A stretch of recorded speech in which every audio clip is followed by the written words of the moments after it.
On my first video in the gender series, I told you that nouns ended in A are feminine, la manzana roja. On the second one, I talked to you about the exceptions, el día lluvioso, el problema complicado. But what is happening here? El agua fría. Why are we using a masculine article and a feminine adjective? Is agua feminine or a masculine word? Why is this word so special? Are there other words like that? I'll answer all these questions in this video.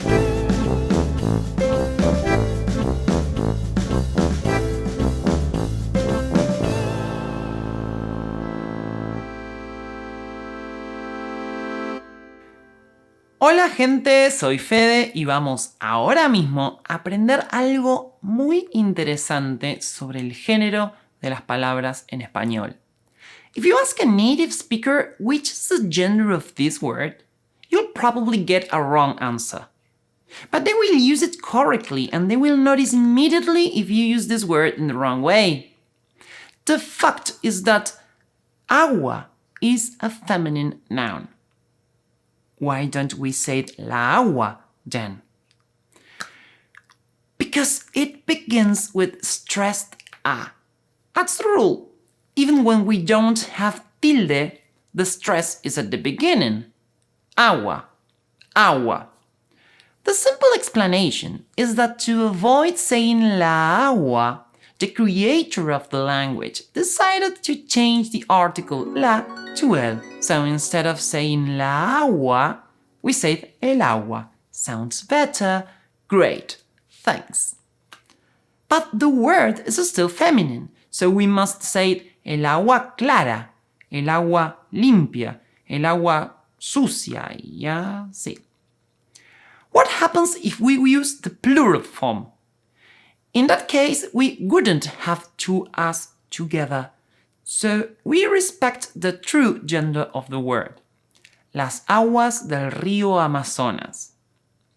And it doesn't matter if it is plural or singular if we decide to use the adjective before the noun, which is not frequent in Spanish but also possible.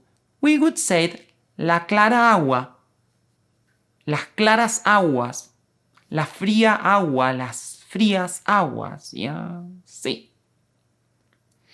The next question is, are there other words like this? Yes, there are. Listen. El águila calva, el área chica, el alma perdida, el acta definitiva, el arma blanca. Notice that some of them have tilde and some of them don't, but all of them are stressed at the beginning. Águila, área, alma, acta, arma. We will see the rules to use tilde on another video someday. What happens with words that start with hacha? We don't pronounce the H in Spanish, so if it is followed by a stressed A, we apply the same rule. That's why we say el hambre, but tengo mucha hambre. Other examples are el hacha afilada o el hada madrina. The word hache itself could be in this list, but it is not. As I told you in the video General Rules of Gender, letters are always feminine. La H muda. Because la hacha sounds awful, but la H sounds great. Doesn't it?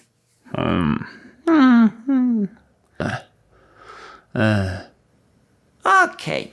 Apart from definite articles, el, la, we can apply the rule to indefinite articles, una. So we should say un agua, por favor.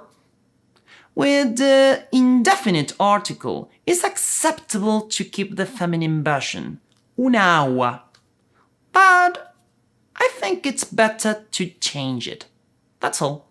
We don't change all the words like mucho, poco, otro. Hay muchas águilas. Necesito otra hacha.